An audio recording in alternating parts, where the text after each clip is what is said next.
I've thought a lot about this because I've been studying appropriateness of care for 30 years, since I was in the UK, back in the days, Jim, when we were anticipating the National Institute for Clinical Excellence.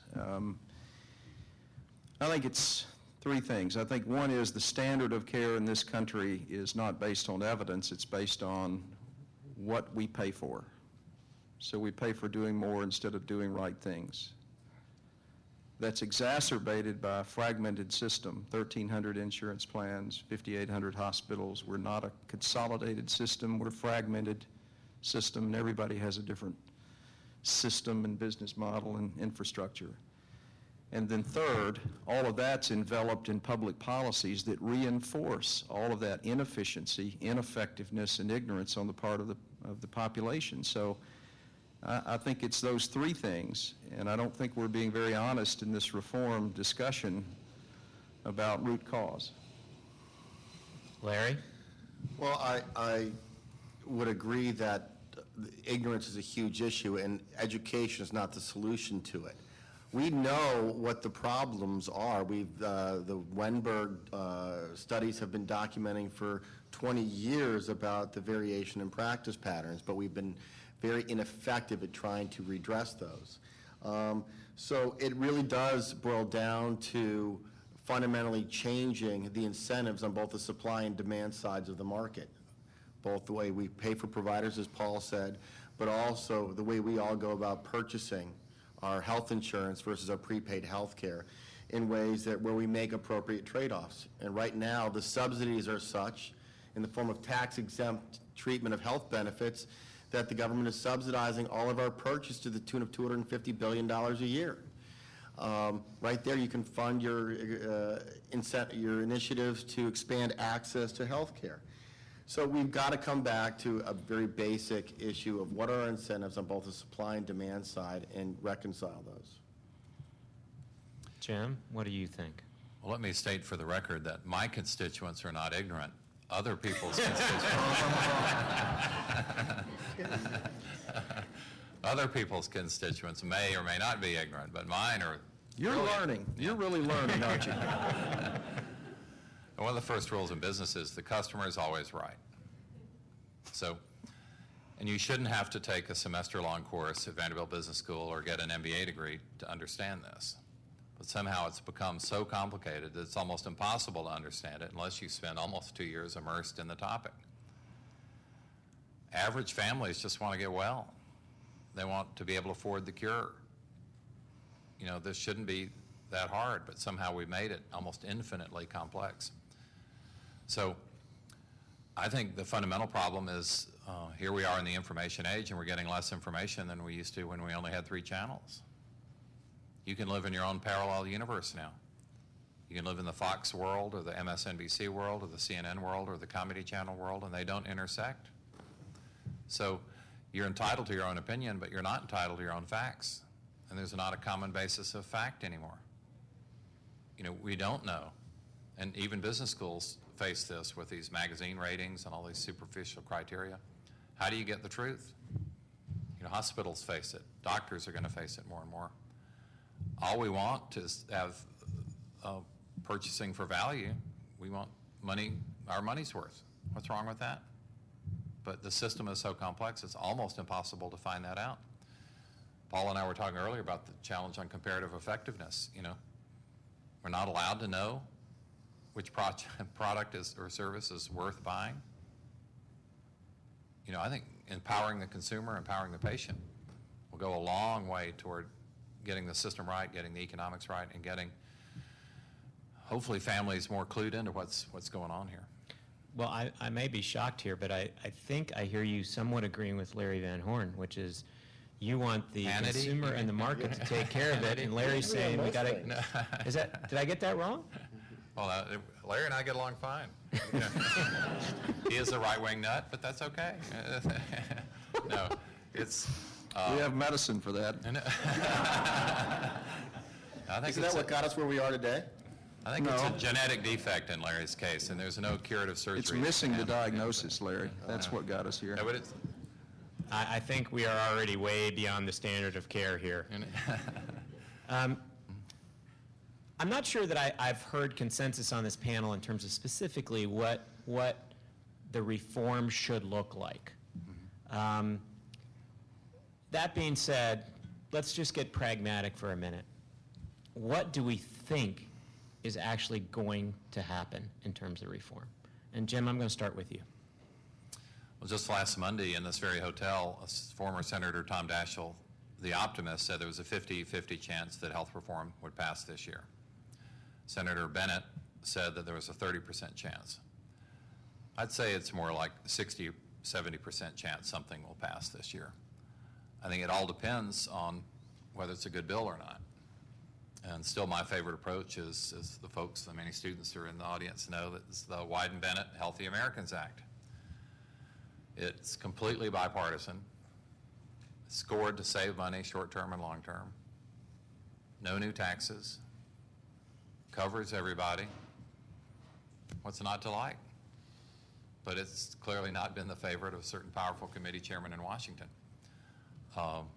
There's a very interesting Wall Street Journal op-ed today by Matt Miller, wondering why the business community hasn't been smart enough to support it.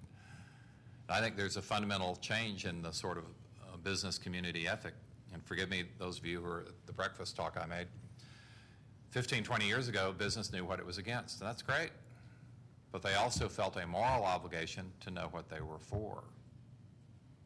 Any mule can kick a barn down. It takes a carpenter to build one. Well, today, when I talk to business groups, they think it's fine to know what they're against.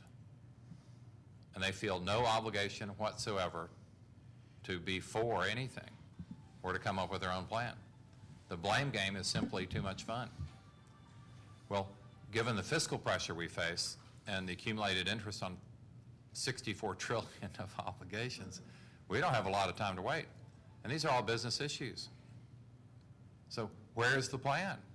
Well, I'm not saying our plan is perfect, but it's pretty darn good. It meets most of the criteria, if not all the criteria, and it's been available for a couple of years.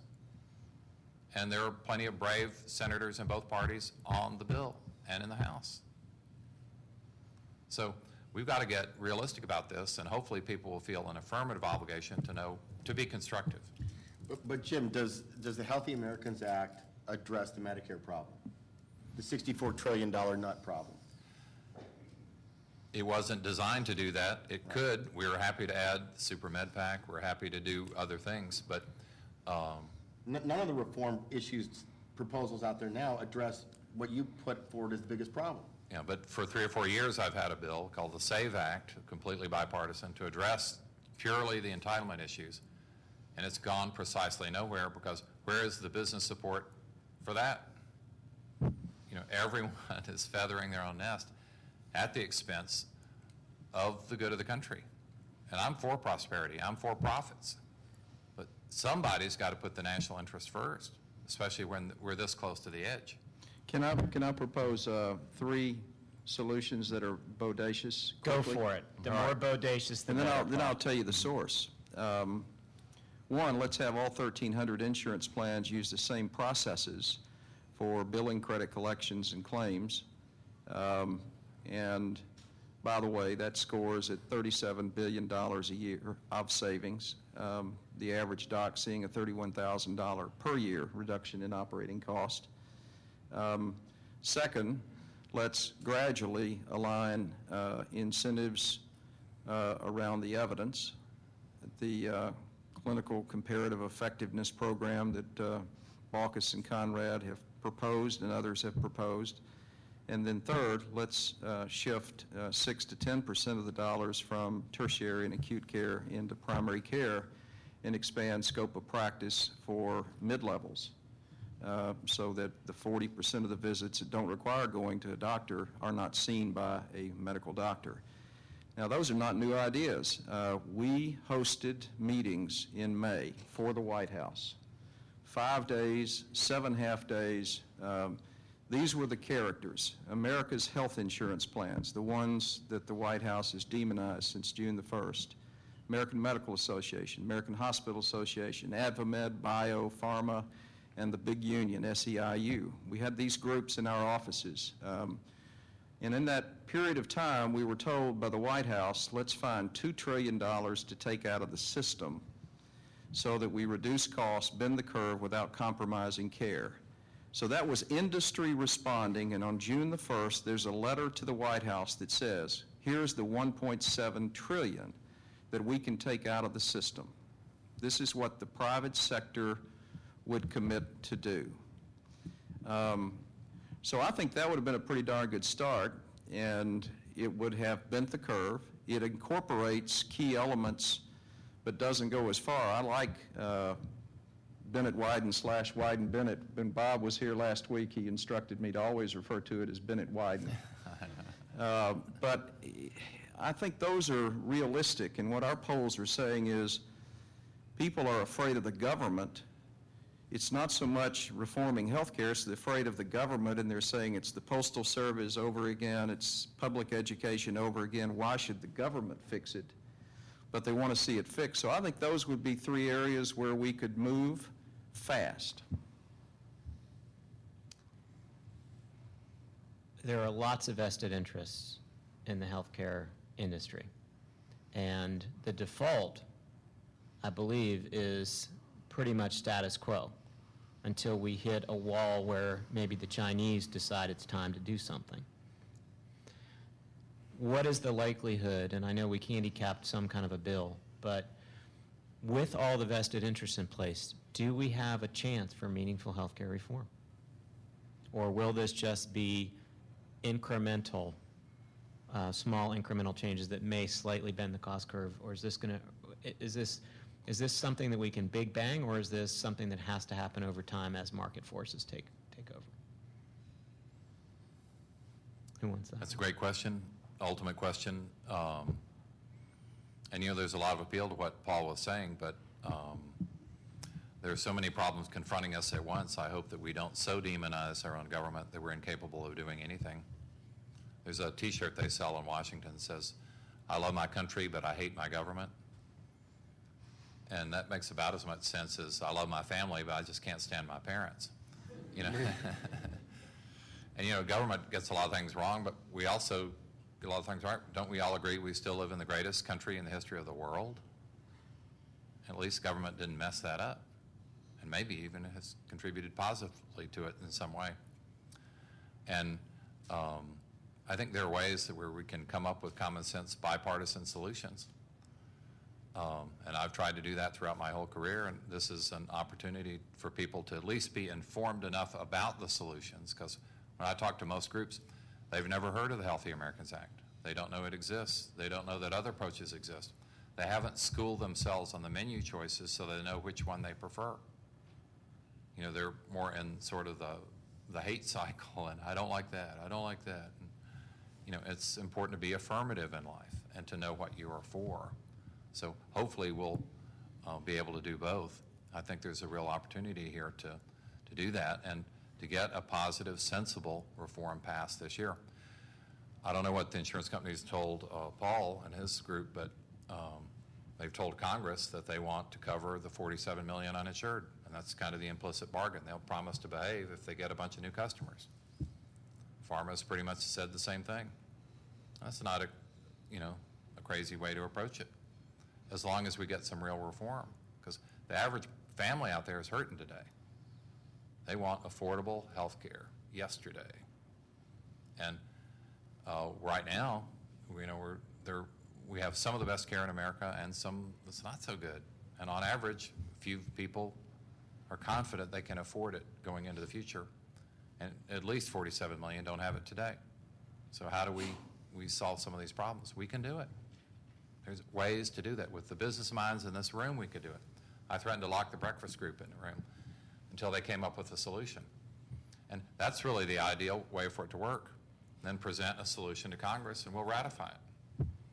But where's the private sector solution? I mentioned earlier, private health insurance largely copying the bad practices of Medicare. Why did they do that? They didn't have to, but that was kind of the lazy way out. And there are ways that we can use private sector ingenuity. There's some wonderful Tennessee examples of where we lead the nation in good practices, sometimes best practices. Let's do more of that. And let's do less of the fact that Tennessee is one of the most over-medicated states in America and ranked number 1 in OxyContin use. You know, this is, Larry mentioned the Dartmouth data.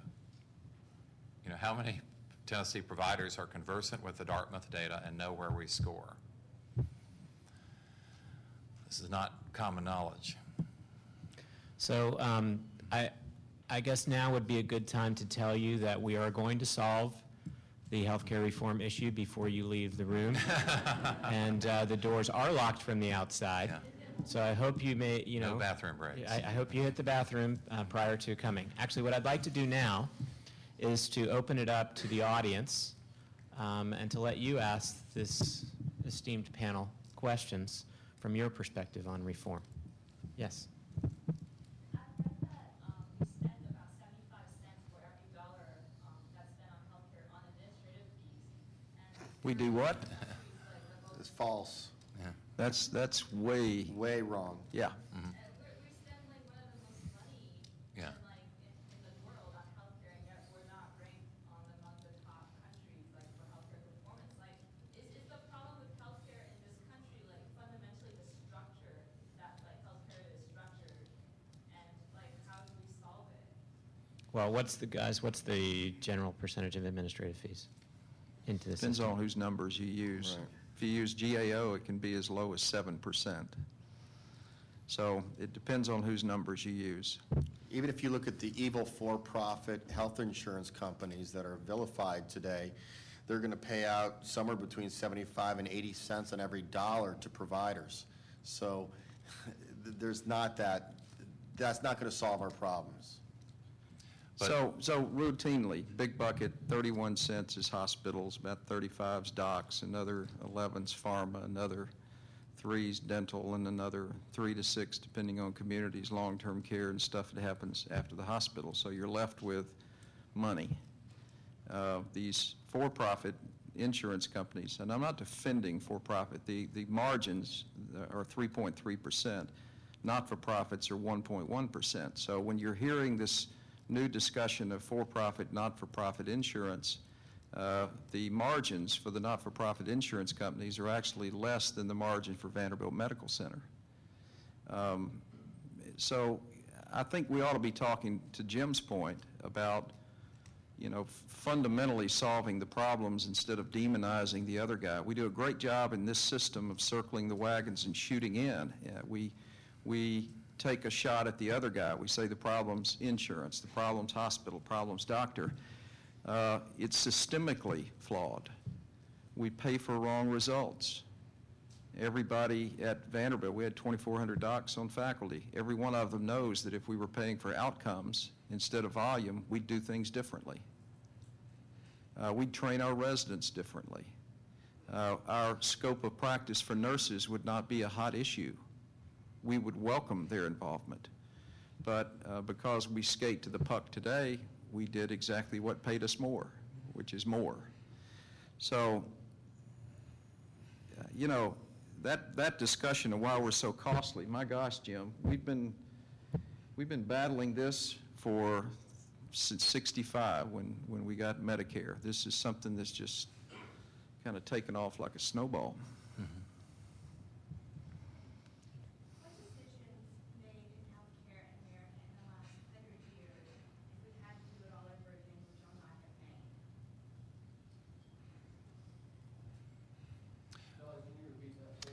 Certainly. The question is, what decisions, fundamental decisions around our healthcare system that have been made in the last 100 years, if we could take back, what would we take back that might fundamentally change the course that we're on? Two of the most important decisions happened, believe it or not, in the early Eisenhower administration, and no one knew they happened. One was ratifying the tax treatment for employer-sponsored health benefits. Congress had no idea what it was doing, but it was akin to introducing the starling or kudzu to America. Second, that was the last year in which it was still possible in America to die of natural causes. After that, it became someone's fault, and it had to be written on the medical certificate that way. So in a sense, we acquired all the problems of human frailty in the medical establishment, and that's an impossible burden. Because still today, medicine is at least as much art as science. So back in the early 50s, we planted the seeds of this, and it's largely taken over, and we're living with the consequence. We focus on government programs, but those key decisions were viewed as pretty much matter-of-fact, sensible, progressive things back then. Yes. I have one. I'm sorry, go. And it's going to be more recent. We compare systems of the world. Our system doesn't have a primary care front door. You have open access to specialists, and in between primary care and specialty, you don't have a governing mechanism that determines what the science says works and what doesn't work. I think our failure in '94, and I think Jim was taking unnecessary political bullets and paid a political price to address comparative effectiveness or evidence-based medicine as a cornerstone of a reforming system, is now killing us. I think the result of not addressing that and getting some understanding of the importance of inappropriate and appropriate variation and overuse of surgery, diagnostics, and therapeutics has created the spiral we're in. And I think, again, that's back, John, to the fact of ignorance. We think everything that's done needs to be done. And in our system, we have built everything around that, and this city has made a lot of money on that premise. We make a lot of money by doing things that shouldn't be done. But doing them very well. We do it really well. There was a question back there, yes. My question is, would y'all mind breaking down that 47 billion number, the uninsured? I heard just maybe a week or two ago, I think it was in the joint session that Obama had, that he was quoted as saying 30 million now, even though it was 47 that he's been pitching before. And I feel like that's, how much is it 30 now? How much of that is the illegals? How much of that is people that are my age that don't necessarily need the insurance? So I feel like that's one of the discrepancies maybe that I think no doubt with costs and efficiencies there needs to be some kind of reform. But if you're going to tote with people's emotions and try to say, well, there's 47 million people uninsured, what is that exact number? Mm-hmm. Well, it's not that Obama was pitching it. You read the academic literature. It's been out there for years, and it breaks down roughly one-third, one-third, one-third. A third are eligible for Medicaid but haven't signed up for one reason or another. A third can afford it but won't buy coverage, particularly the young immortals. Another third... That's really, a lot of you out there, so yeah. don't laugh. Another third really is in a bind, and they can't get coverage anywhere, pretty much at any conceivable price, because it's a dysfunctional market, and you can make more money by either not insuring people or dropping people from coverage, because the ideal customer today is a young, healthy person, and you want them to pay premiums until the day they get sick, and then hopefully they'll be somebody else's problem. There are more positive ways of competition than that, and it's still, good old business. So, and the 47 million is a snapshot of today. At some point during the year, a lot more people than that will be uninsured, at least for some period of time. So it's not a problem you can sweep under the rug and say, hey, this isn't a problem. This is a problem because basically we're paying their bills already. Ask anybody who runs a hospital, because they have to see these people, and they're covered up with uncompensated care. And it's amazing because a lot of folks come in saying, oh yeah, we'll pay you. And they don't end up paying, and hospitals get stuck with this burden. The estimate is roughly we're each paying, those of us who are insured, about $1,000 a year to take care of the uninsured. And why not acknowledge the problem, take care of it on the front end, when hopefully it's more affordable than on the back end? Because in America today, there's a 7-year delay between onset of diabetes and diagnosis. A lot of uninsured people don't go to see the doctor, and the estimates are that between 18,000 and I've heard even as high as 40,000 people may die every year in America as a result of lack of health insurance, because the cancer wasn't caught in time. The diabetes was not caught before amputation or blindness. And hopefully we'll live in a humane society in which we can acknowledge, hey, we're not perfect, but we can do better at solving some of these problems. I just want to pick up on a point you made where you said you don't need insurance because of your age and your health status. The point is, everybody needs insurance. The amount of prepaid health care you choose to buy is a completely separate proposition. And unfortunately, in the current vernacular and discussion around health care, health insurance and prepaid health care have been lumped together. And that makes it very difficult to solve this problem because we can't afford to supply the same level of prepaid health care to everybody. Everybody needs to have insurance. If you have a catastrophic event, you need to have the insurance for that. But how you choose to spend your money on your prepaid consumption for low incidence, high frequency events is a completely separate proposition. This is the only insurance market where those issues have been confused. Let me try this out by saying I do have insurance. My point was, I hope you have a high deductible plan, though. So do I. Car insurance or health insurance?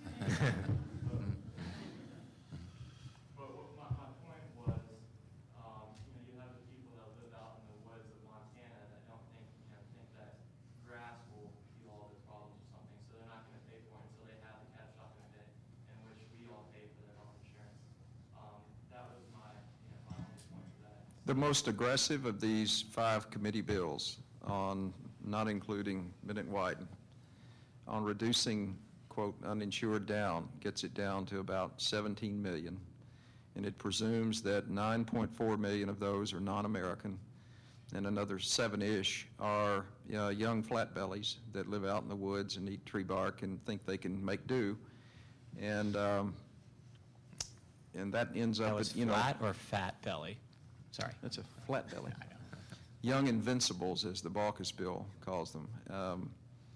So I don't know, Jim. I think everybody's conceded that we're maybe going to get to 95% maybe instead of 85% insured, and you're still going to have that number of people that are not. Perry. From my perspective, I see leadership in Washington kind of going from Tom DeLay to Nancy Pelosi. What degree is sort of the extreme leader party running things in Washington, and how is that, stagnating a meaningful reform? Well, I didn't know this was a political science class, but I think with the media age, we've over-personalized things. We've made the presidency the toughest job in the world. We cannot conceive of the nuances of legislation, so we put a face on it, and then we love to hate the face. The number of folks who are equipped to actually deal with the substance is approaching zero. When those are the real issues of the day. And the great congressional debates of the past had very little to do with Daniel Webster or Hayne or folks like that. They were, how do we, grow America? And how many people are really tuned into the issues of how we design better architecture for our healthcare system?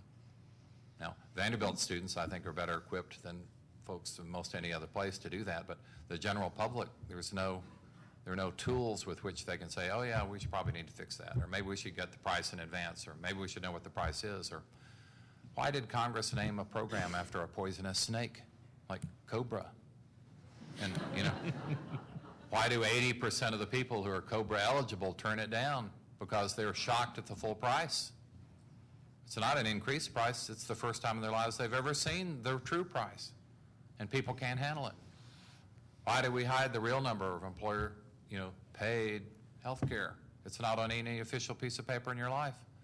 You have to be Sherlock Holmes to even discover what your boss is claiming to pay on your behalf, when of course the worker is primarily picking it up.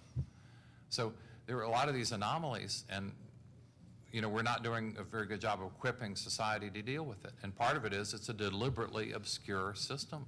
It's hard to imagine a more obscure system. So let's clarify it. Transparency is a wonderful thing. Sunlight is the best disinfectant. So there are ways to solve these problems, and Vanderbilt students are marvelously equipped to go out and do it. But you're going to be faced, in early employment opportunities with going along with the status quo and gaming the system where you can. And I hope we'll be able to overcome that. Yes, in the back.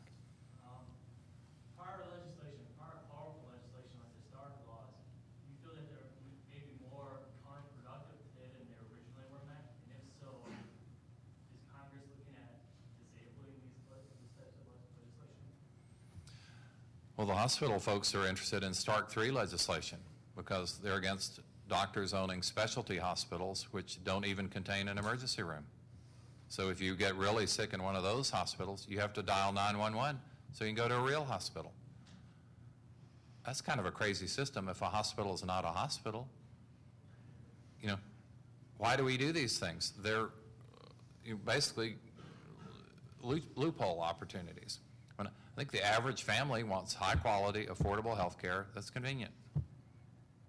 And how do we have a system that helps promote that?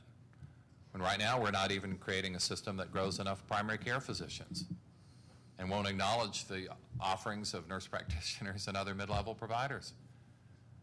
You know, and so often people without thinking get bought into it. One of my favorite phrases that my students know is, they were all the slaves of some defunct economist. You know, I don't want to be anybody's slave. I don't want you to be anybody's slave. So let's figure out a system that frees us all to live up to our full God-given potential. Surely there's a way to do that. And in the meantime, let's not bankrupt America. Because if we do nothing, we are in trouble. And this city's in trouble. Because with this fiscal gap, it's called, it's just monstrous. And we've got to figure out ways to reduce that gap. I want to ask Jim, to this, there are 192 of these physician-owned that AHA would bargain to make sure they pretty well cease and desist over time. But I haven't heard a clamor for the 6,000 freestanding imaging facilities that are owned by physicians, the 4,900 surgical facilities that are owned through LLCs, reference labs. So if you take the principle of let the market work, if we just become pure market, do you say there's just certain things that doctors can do and then there's certain things they can't do? How do you rationalize? I think your point on Stark raises this more fundamental issue of, do you believe in letting the markets work? Does the doctor, when I go out and speak to physician groups like Jim, you get pelted with who's telling the accountants and the lawyers what they invest in and how they make their money, like the government's trying to tell us.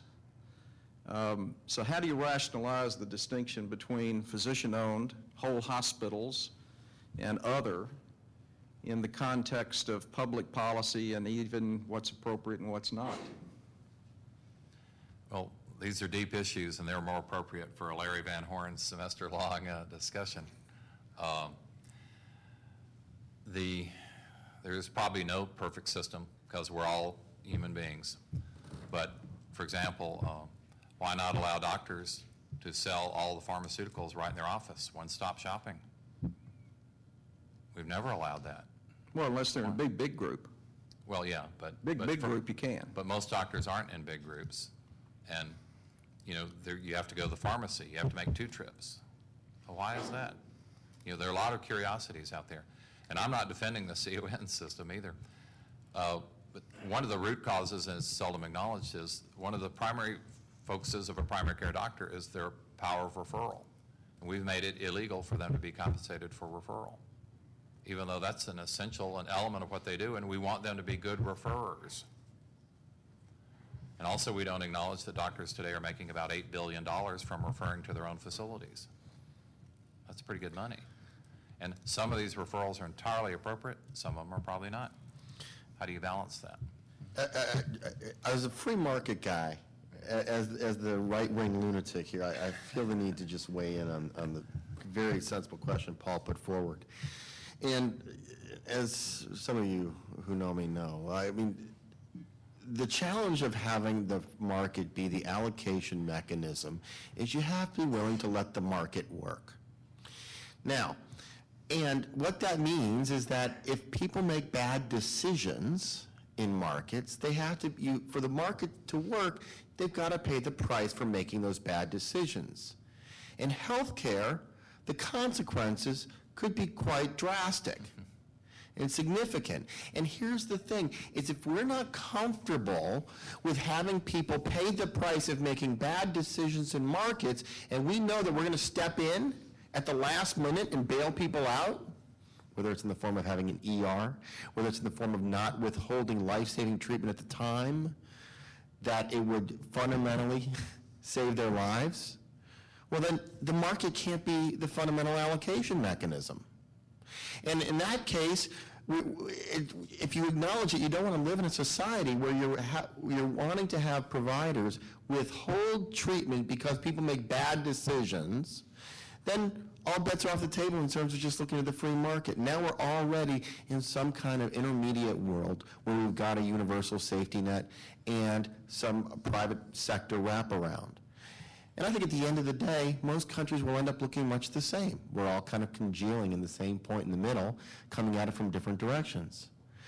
And that will be probably what ends up generating the greatest welfare for each society. Now, the debate will really boil down to at what level do you define that safety net? What constitutes a set of services that the country is willing to fund and support in that safety net, and then that private market will wrap around that to deliver things that aren't part of that net. Can the panel talk about the Massachusetts system, which, as I understand it, insures 97% of state residents, how effective that's been? Where do you start? Well, first they uncoupled coverage from payment. So they implemented the universal individual mandate, employer mandate, covered 97.6% of people, Everybody knows that. But what Governor Patrick inherited is a $600 million a year deficit, because then they had to figure out how to pay for it, plus a problem of demand on the primary care system that was not anticipated. So they've got waits up there now, 38 days for a primary care visit. So it's a great model to work from. One of the themes of our work is to look at states as labs for innovation. Tennessee is a state we study. Florida, Texas, California, all of them do stuff. And some of it's really, really messy stuff. One of the things I think we ought to be thinking a little bit more about in health reform is the responsibility of states as a result of health reform. I think the ditches that the governors, there are 37 governors up for re-election in 2010, a lot of the governors are going to have to dig out of a hole on health care. So the Massachusetts thing, I think everybody says, great in that. It was a lab for universal coverage, an individual mandate, an employer mandate. Do they have to pay enough as a penalty as an employer? Arguably, maybe not. But I don't know. I think it's a lab. I think we can learn a few things. I don't think it's a perfect solution. You know, a similar thing, Connecticut, Hawaii, Maine, Derigo have bailed. They've tanked that. So everywhere you look, states have tried a few things, and most of them have had a suboptimal result. But you build on that. So I don't know. I don't view that as a failure or a success. I kind of view it as a lab. What do you guys think? I'm not very expert on Massachusetts, but it's very difficult for one jurisdiction to reform the system. You know, they were very brave to tackle it. And as you know, states are supposed to live under a balanced budget. I think 48, 49 of them have balanced budget amendments. But is that true when I know that the federal government just gave Tennessee $4.5 billion? Is that a balanced budget?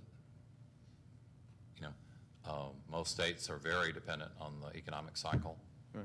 And most of these healthcare programs are counter-cyclical. So just right there you have a fundamental problem, because their basic funding mechanism cannot possibly cope with a counter-cyclical program of magnitude. So, you know, I'm not faulting their idealism, but I hope they can get the cost thing right. But in general, there's a tendency on the part of government to overpromise and underdeliver. In the back. I read an opinion that universal coverage, even though it's slightly counterintuitive, is sort of one of the keys to getting control of costs, because that way everybody owns the problem. And if you, I guess, eliminate the employer tax treatment, you really do own the problem. And that the more health insurance looked like auto insurance, where you pay it all and you must have it,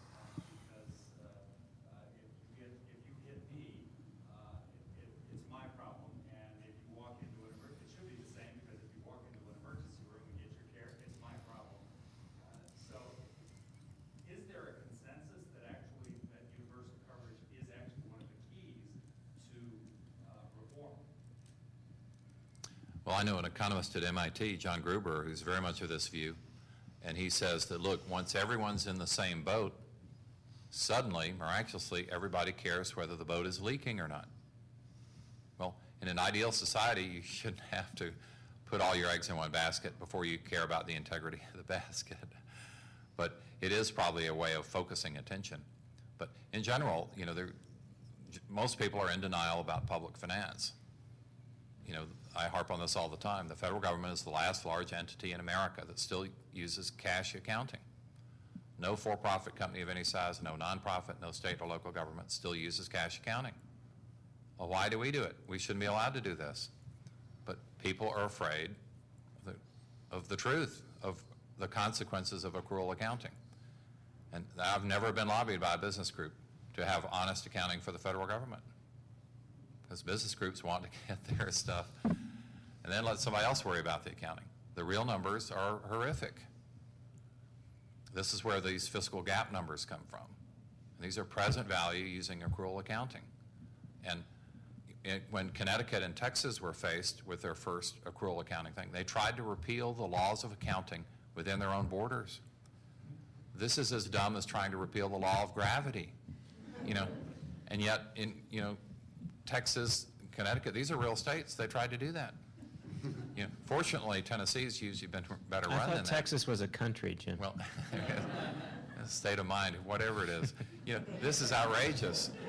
You know, we've got to put in close relation our promises and our, you know, funding mechanisms. And right now, they're out of kilter at the state level and at the federal level. I want to ask a question, though, because I hear that term, universal coverage. Our polling, you can pick up our Monday memos out there on the table. We test people's awareness of terms and what they mean and things like that.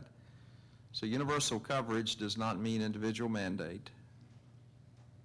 A lot of ways to get to universal coverage. So what are you asking?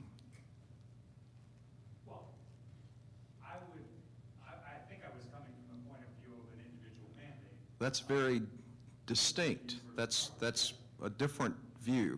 That's how I would get there, because to me, it's like auto insurance. And I was talking to Dan Hick officials a dozen years ago about, you know, why don't we treat health insurance the same way we treat auto insurance? Well, they figured out mandatory coverage a long time ago, and they had assigned risk pools, the whole 9 yards. something the insurance industry did that people will perhaps remember is back in November, when the Obama team is still transition, they said we'll waive pre-existing condition if an individual mandate is part of health reform. And I think that sent a signal. We all watched that and then watched them follow up with various types of risk banding and concessions on exchanges. It is a mechanism that would normalize risk in our population better, but it wouldn't make it perfect. And what is now a question, I guess, in all these bills, we have to almost every night crunch a new set of numbers from what we got yesterday. What's the subsidization of people who will be required to purchase insurance but can't afford it? What would an employer's penalty be if they didn't provide it? And what's the penalty if a person chooses not to purchase insurance? And I think that's something this group should watch for over the next few weeks as all these bills kind of come together. But the idea of an individual mandate, it's not perfect, but it's got some good solid rationale behind it. Even Larry's for it. So. Yeah. Well, and the beauty is that in most insurance markets, and carriers seek out additional information to underwrite risk and to forecast that risk. In healthcare, we have tremendous amounts of information that we don't have the stomach to use to forecast and underwrite risk. At the very least, we need to use that information, and we can deal with the redistribution to make it affordable and equitable on the back end. But to stick our head in the sand and sit there and say, wait a minute, we don't feel comfortable holding people accountable and using that information to forecast risk and prices is wrong. Jim, you think we'll get an individual mandate out of? I do. I think Yeah. that there's increasingly wide agreement. Yeah. If Larry Van Horn can be for it, it can happen. Yeah. And that and some insurance industry reforms, that may be it. Well, it's too early to say. I think a more comprehensive approach is doable. Let's see. And to follow up on that, you had mentioned that you wanted to discuss competition, and specifically related to the discussion we just had, I wanted you to touch on the ability to purchase insurance across state lines, because there are a number of states that have been identified to have as much as high as a 90% one payer holding 90% of the market. And I did a little research on that, and taking the exact same plan, it was amazing. Some states were double and triple for the exact same benefit package, just because of the lack of competition. Well, you've got multiple things going on here. You immediately move to the idea of lack of competition, but there's also this huge problem of state-mandated benefits. There's 1,843 different mandates across the 50 states, which increase the costs of offered plans anywhere by 25 to 30% for the coverage of things that if the market really valued them, they would have included them anyways. There wouldn't need to be a mandate. One of the nice things about allowing interstate competition is that it would be a real market capping force on those. And the states that had the lowest mandated benefit levels would certainly have the lowest priced products. The key is that you have some sort of floor, so it's not a race to the bottom. There are some states that do not regulate their insurance really at all. Some people in this audience may be surprised that the largest individual and small group carrier in Tennessee is not regulated by anyone at all. That's a pretty neat trick if you can get it. We've seen in other areas of insurance regulation in a state, in order to attract more business, they require zero capital for the insurance company. That's not an insurance company. It's a race to the bottom. So as long as you avoid those problems, we'll be okay. And it may be, you may raise it for a number of states, but just have it equal. Well, so it's a real insurance. It's honest. It's an honest product. Because there's some states who will just, in order to attract more business, get rid of any sort of sensible business standard. Yeah. Okay. My question is kind of twofold. One is, I have this thought of why all, going back to your web BBM days, why are there so many regional differences in the delivery of care and comments about comparative effectiveness and things like that? And thinking about other industries where there's consolidation and then, whether it's a Home Depot or Lowe's or whatever, where you get some standard practice throughout an organization that operates broadly. And in the physician industry, you can't get that because it's so resistant to consolidation. So why is there so much resistance to normalizing best practice or standards of care across the country? And to me, seeming like a corollary to that, so much resistance to consolidation of the providers of care. We did a study, released it a couple of months ago, on the Australian, German, Canadian, and UK systems of comparative effectiveness, how they arrived at what was standard and what was covered and things like that. And what you see in the U.S. is that our variation is primarily the result of supply-sensitive care, so the numbers of providers per X population, plus the availability of technology in markets. So you can map to the number of PET scans per 1,000 population, things like that, plus the prevalence of various lifestyle conditions. So we can look at BMI, CAD, COPD, and things like that. So you got this really messy model of 3 factors contribute to variation. Overlay all that with how much strong evidence we have. So you would hope the U.S. system would reward doctors for adherence to evidence that's strong about things that will get the best outcome. Would everybody agree to that? Would you feel comfortable with that? Now, you get that less than half the time, but that's what you would hope, right? What that would require, however, is that we have substantial, accessible data that at a doctor level would provide you evidence about that behavior, which physicians have been reluctant to share.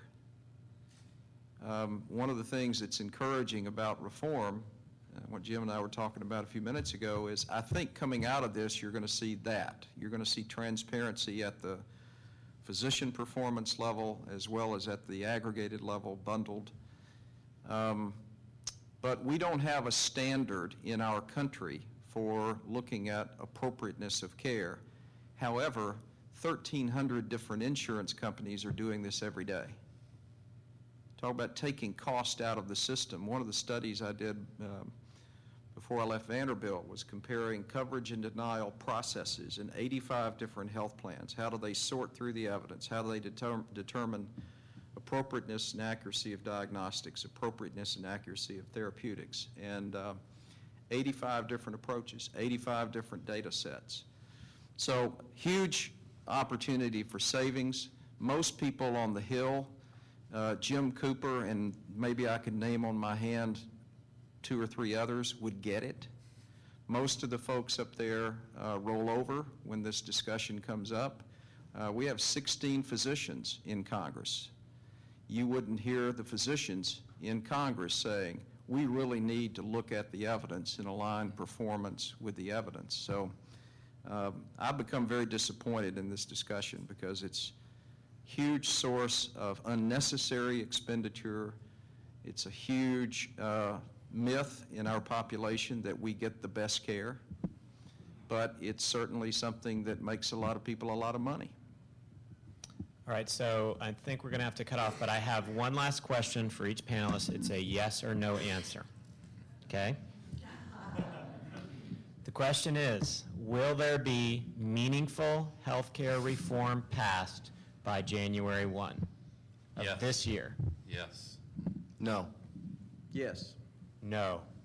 There you have it. Thank you for being here, and thank you to our panelists.